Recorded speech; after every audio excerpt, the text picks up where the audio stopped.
everyone, it's Angela, and if you've ever been to Bake It with Love, my site, you know that I love to make copycat recipes, including this fantastic Benihana onion soup. The clear onion soup starts out with sauteing your basic vegetables, carrots, celery, onion, and garlic.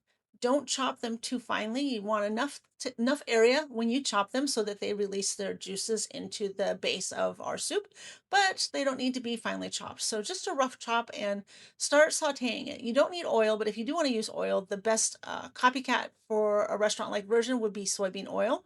I use just a bit of water or broth.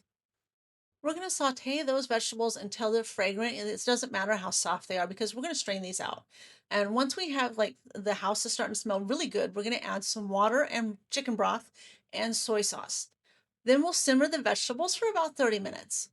And there are a couple easy ways to enhance your soup. That is using a combination of beef broth and chicken broth, or you can add just a touch of the better than bouillon, either chicken or beef base, to your broth, as well as a little pinch of ginger, ground ginger, or a knob of ginger in when you're sauteing your vegetables. So we've strained that off through a fine mesh sieve into a clean bowl, and then you're going to transfer that back to your pot.